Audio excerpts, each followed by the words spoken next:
Um verdadeiro cristão terá sempre diante dos olhos a imagem desse globo onde a cruz está plantada, onde os pobres seres humanos erram e sofrem, e onde o sangue redentor, em numerosos filetes, corre ao seu encontro. A claridade que ele possui reveste-o de um sacerdócio. O que procura adquirir é uma promessa implícita de um dom. Toda verdade é prática. A mais abstrata na aparência, a mais elevada é também a mais prática. Toda verdade é vida, orientação, caminho para a finalidade do homem. Por isso Jesus Cristo disse com uma única afirmação: eu sou o caminho, a verdade e a vida. Voltemos um pouco. Isso é muito importante para a filosofia, né? O pensador cristão que tem contato com a filosofia.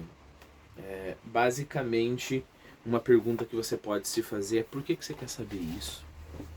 Por que você quer saber isso? Repare, toda verdade é prática não quer dizer que você tem que ver a finalidade logo ali, né? Bom, ainda bem que eu conheço a estrutura da percepção, porque assim eu vou conseguir um aumento no meu emprego aqui, né? Vou conseguir um aumento de salário. Por mais que seja um objetivo mais nobre, né? Ainda bem que eu vou saber a estrutura da percepção, porque aí eu vou conseguir ajudar essa criança aqui, né? Não é exatamente isso, mas as questões filosóficas, as mais abstratas, elas estão enraizadas em alguma necessidade, que seja intelectual, filosófica, real, tua. Então entenda a prática aqui como real, né? Então, por exemplo, eu quero perseguir a questão de, sei lá, do Estatuto da Verdade, né? Se a verdade ela aparece misturada ou se ela aparece pura, né? Ou seja, se quando algo me aparece como verdadeiro, ele é inteiramente verdadeiro e não pode estar misturado com algum tipo de sujeira, né? Essa questão posta assim, ela é muito abstrata, ela é quase como um fetiche intelectual. Mas se eu vejo grandes homens, né? Homens que são inspiração para mim, que falam determinadas coisas, e essas coisas elas são tão brilhantes que eu vejo a presença da verdade ali, mas esses mesmos homens falam algumas coisas que para mim parecem estúpidas. Essa questão que eu acabei de colocar para você, ela se torna de como é que é? Importância vital, ok? Porque afinal de contas, responde a pergunta: eu tenho que acreditar tudo que esse grande homem falou? Ou é possível que ele tenha falado estupidez no meio da verdade? Eu coloquei isso só como um mero exemplo, né? Então, todas as questões filosóficas, as mais abstratas possíveis, elas podem estar enraizadas numa necessidade real, né?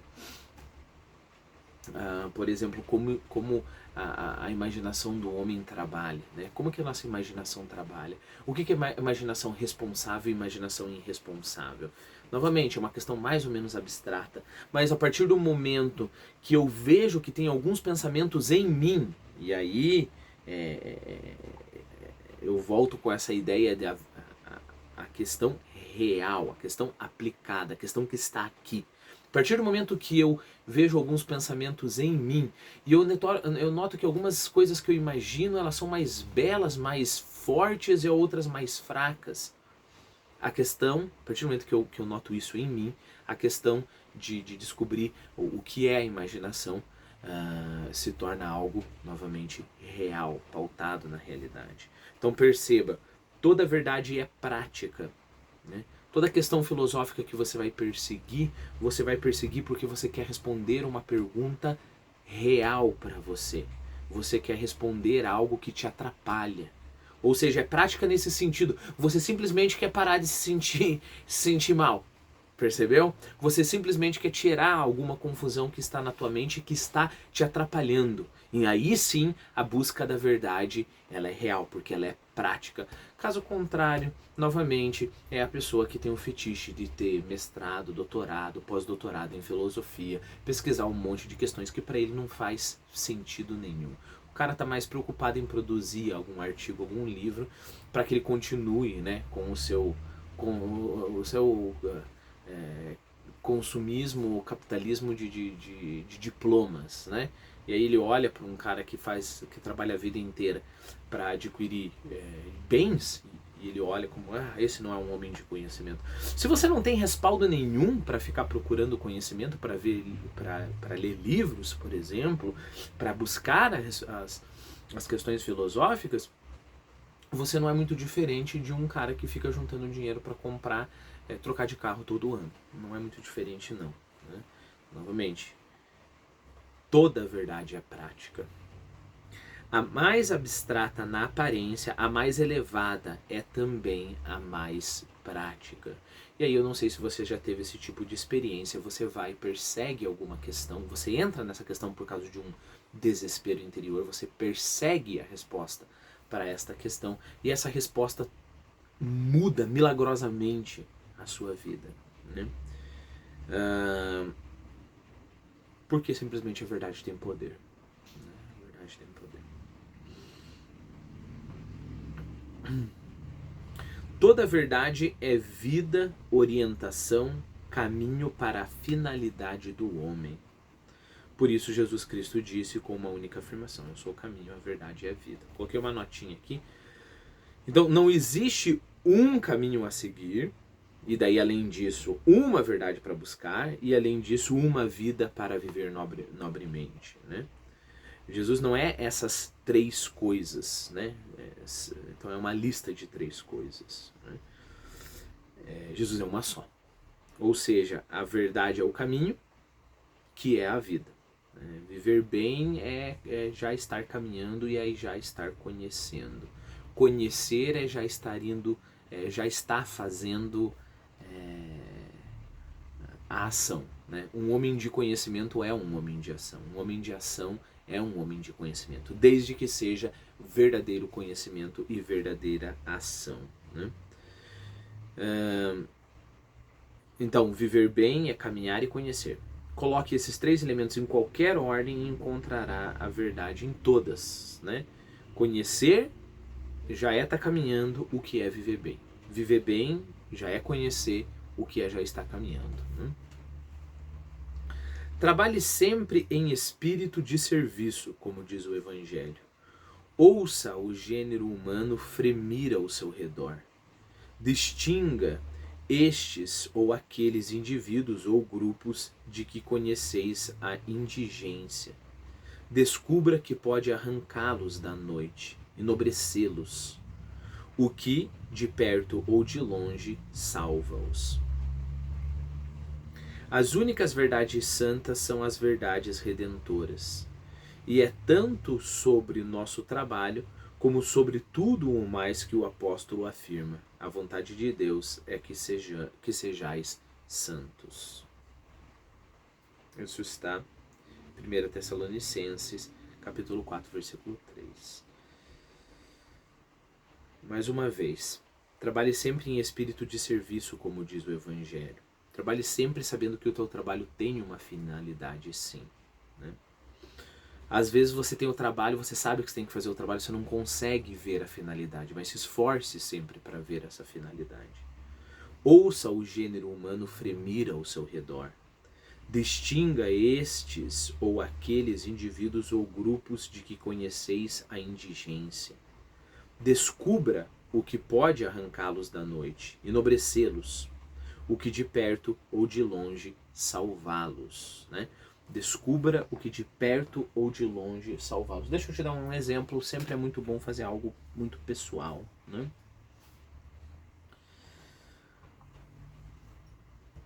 Você vê, por exemplo, você está vivendo tua vida, aí você vê a notícia de uma menina que foi estuprada. Né? Um jeito muito válido né? Um jeito muito válido, só que talvez mais infantil, menos maduro, vamos supor assim, é fazer a ação direta, né? Então, sei lá, eu vou vender meu carro para poder pagar um advogado, para poder colocar esse monstro que a estuprou na cadeia, para que ele nunca mais estupre meninas nenhumas, né? Então essa seria um primeiro. Então você estaria pensando o que você pode fazer para salvar, né? Salvar o inocente, por exemplo, a próxima menina que poderia ser estuprada. O que de perto ou de longe pode salvá-las. Mas se você tem clara a tua missão, então, por exemplo, eu acredito que a minha missão é com a literatura, né?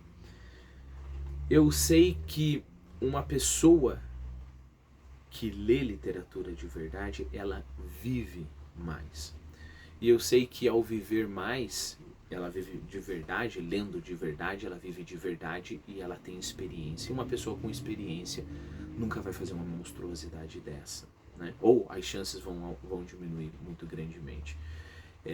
Eu não tenho tempo nesse vídeo para desdobrar todos os links deste elo, mas só para mostrar para você que olhando aquela menina que foi estuprada, eu posso fazer, sei lá, uma oração por aquela menina, mas usar aquilo para me dedicar ainda mais ao meu trabalho, sabendo que o meu trabalho, num desencadear de coisas, vai gerar lá na frente algum resultado, né?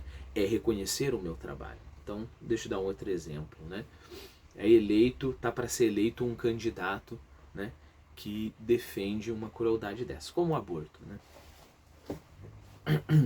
Eu posso sair por aí distribuindo folheto para que ninguém vote nesse candidato, colocando posts na internet e tudo mais, mas provavelmente eu vou ser frustrado e não vou fazer grande coisa não.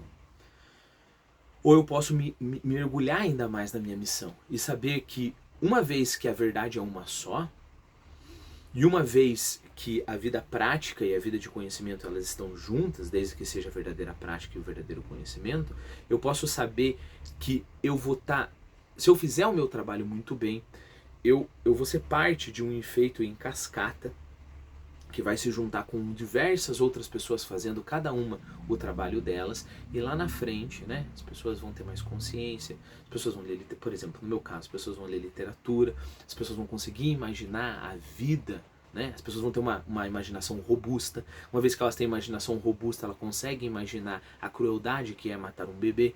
E uma vez que eles conseguem imaginar a crueldade que é matar um bebê, eles vão não votar em determinados candidatos, votar em outros candidatos e assim por diante, percebeu? Então não precisa eu sair desesperado, né?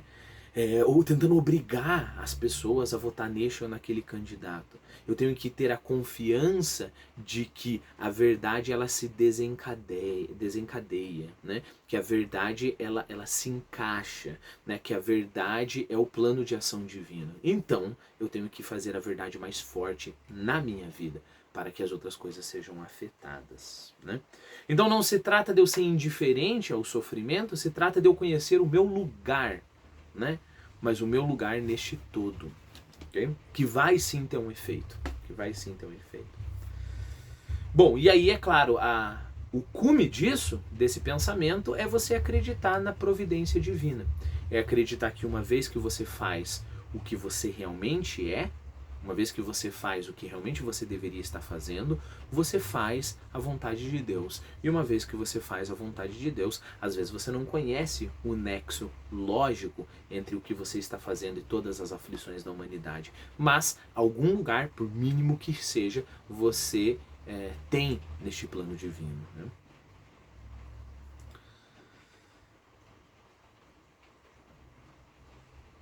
Trabalhe sempre em espírito de serviço, como diz o Evangelho. Ouça o gênero humano, etc, etc. Descubra que pode arrancá-los da noite, etc. As únicas verdades santas são as verdades redentoras. E é tanto sobre nosso trabalho, como sobre tudo o mais que o apóstolo afirma. A vontade de Deus é que sejais santos, né? As únicas verdades santas são as verdades redentoras. As únicas verdades verdadeiras As únicas verdades reais são aquelas verdades que salvam. Às vezes não diretamente, ou seja, eu não vou sair na rua pregando o evangelho, porque esse não é meu trabalho, mas se o que eu faço é verdade verdadeira, né? Se o que eu faço é uma verdade real, ela vai exercer um papel, ela vai fazer o seu papel na obra da redenção, né? Por mais que o meu trabalho seja professor de inglês e através do ensinar inglês, o efeito em cadeia, eu dou a língua necessária para que a pessoa possa ouvir, a pessoa possa, sei lá, arrumar um emprego e aí ter mais dignidade, e com essa dignidade ele possa buscar ser melhor ainda, e buscando ser melhor ainda ele possa buscar a verdade, possa ver a beleza, etc, etc. A vontade de Deus é que sejais santos. Jesus Cristo precisa de nosso espírito para a sua obra, como precisava sobre a terra do seu próprio espírito humano. Ele partiu, nós o continuamos. Temos essa incomensurável honra. Somos seus membros e, portanto, participantes de seu espírito, e, portanto, somos seus cooperadores. Ele age por nós no exterior e por seu espírito inspirador no nosso interior, como quando vivia, agia no exterior por sua voz e no interior por sua graça. Sendo o nosso trabalho necessário para essa ação, trabalhemos como Jesus meditava, bebendo como ele nas águas do Pai, a fim de compartilhá-las. Pense, essa ideia, né, de você ser corpo de Jesus, né? Vamos supor que o que deva ser feito, né, o corpo da igreja deva estender a mão para pegar uma pessoa, né, que está perdida. Imagine que você é uma célula e o trabalho dessa célula é quebrar determinados nutrientes para levar para determinado lugar. O que isso tem a ver com estender a mão? Você percebeu? É impossível para uma célula pensar em todos os efeitos de cadeia. Vamos supor que você seja uma célula que está responsável pelo sistema excretor. O que tem a ver isso com estender a mão, né? Mas com certeza absoluta, aquela célula, ela faz o seu papel no seu grupo de células, que fazem o seu papel num determinado órgão, que fazem o seu papel na manutenção do corpo, que só com essa manutenção pode estender a mão a alguém, né? Então é isso que está em jogo quando a gente diz que toda a verdade é prática, né? Você sabendo o seu lugar neste corpo, sempre vai haver um resultado, né? Sempre vai haver um resultado. É só difícil para nós conseguirmos ver isso na nossa posição pequena.